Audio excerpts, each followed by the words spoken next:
In 1927, Sir Arthur Conan Doyle gave an interview which was recorded on film. Much of the interview dealt with his beliefs in spiritualism. This video will share the portions of the video which dealt with spiritualism. After the clip, there will be some added commentary about spiritualism as it related to Sir Arthur Conan Doyle. Here is the clip. But on the other point, which is to me, of course, a very much more serious one, on the question of my taking up this psychic matter, curiously enough, my first experiences in that direction were just about the time when Sherlock Holmes was being built up in my mind. That would be about the year 1886 and 1887. So nobody can say that I formed my opinions on psychic matters very hastily. It was just 41 years now since I wrote a signed article upon the subject, which appeared in a magazine called Light, so that I put myself on record. During these 41 years, I never lost any opportunity of reading, of studying, and of experimenting on this matter. People ask me, will I write any more Sherlock Holmes stories? I certainly don't think it's at all probable.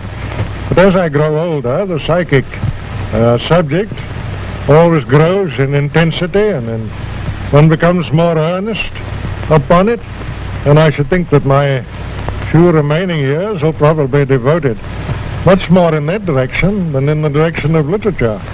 Nonetheless, of course, I haven't abandoned writing.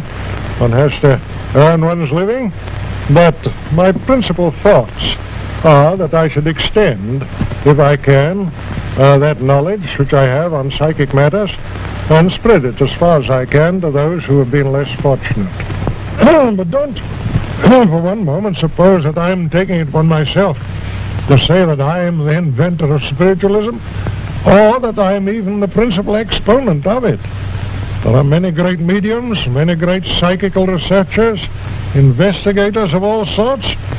All that I can do is to be a gramophone on the subject, to go about, to meet people face to face, to try and make them understand that this thing is not the foolish thing which is so often represented, but that it really is a great philosophy, and, as I think, the basis of all religious improvement in the future of the human race.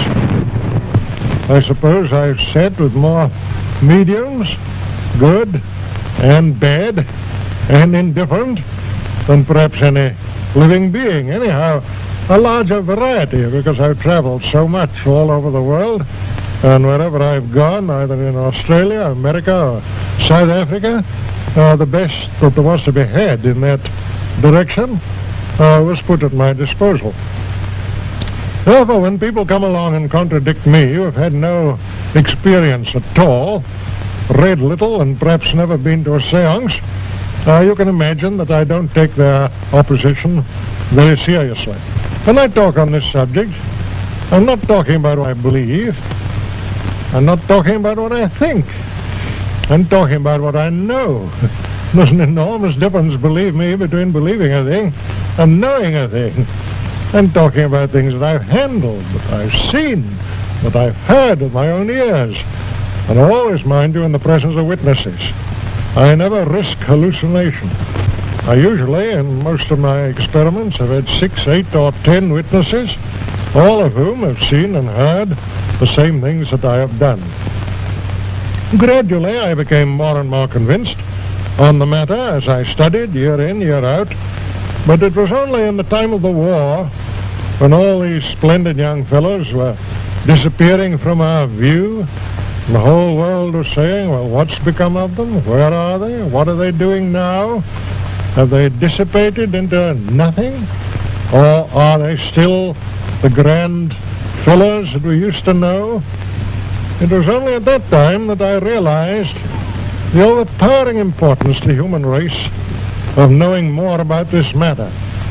Then it was that I flung myself more earnestly into it, and that I felt the highest purpose that I could possibly devote the remainder of my life to was trying to bring across to other people something of that knowledge and assurance which I had acquired myself. Certainly the results have justified me.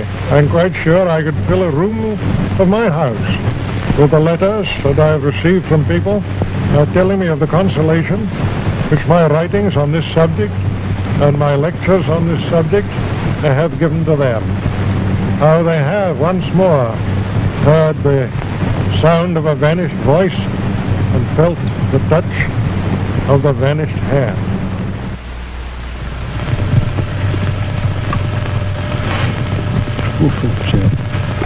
Oh, goodbye. Come along. Okay. This interview clearly showed Sir Arthur Conan Doyle's firm beliefs in spiritualism. It also shows he was a bit naive about some of the evidence he evaluated, particularly in regards to the Cottingley Fairies. Sir Arthur Conan Doyle is best known as the creator of the iconic character Sherlock Holmes. However, later in life he became deeply interested in spiritualism and the paranormal. He came to believe that communication with spirits of the deceased was possible through mediums. Doyle attended many seances and spirit channeling sessions, where mediums would claim to contact lost loved ones. He was convinced by the apparent messages and clues the mediums provided as evidence of their abilities. However, it is now widely accepted that most mediums relied on trickery and cold reading techniques to fool their clients. One famous example was the Cottingley Fairies hoax that took place in 1917. Two young cousins in England, Elsie Wright and Frances Griffiths, claimed to have photographed fairies at the bottom of the garden using a homemade camera. The grainy and indistinct photographs appeared to show winged figures dancing among the plants. Conan Doyle was shown the photographs and was certain they were genuine evidence of real fairies. He used his credentials as a respected author to promote the story internationally. However, in the 1980s, Elsie admitted that the photographs were faked using cardboard cutouts of fairies. Frances refused to admit the hoax but did not deny it either. Despite being fooled by the Cottingley Fairies, Doyle remained a passionate supporter of spiritualism for the rest of his life. He helped establish the magazine Light to promote the subject.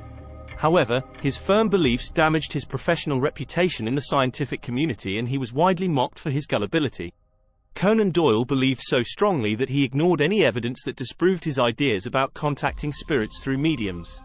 His involvement in spiritualism is now seen as one of the biggest intellectual failures of his life. If you enjoyed this video, please like it and subscribe to Connect Paranormal. This will allow us to make more videos.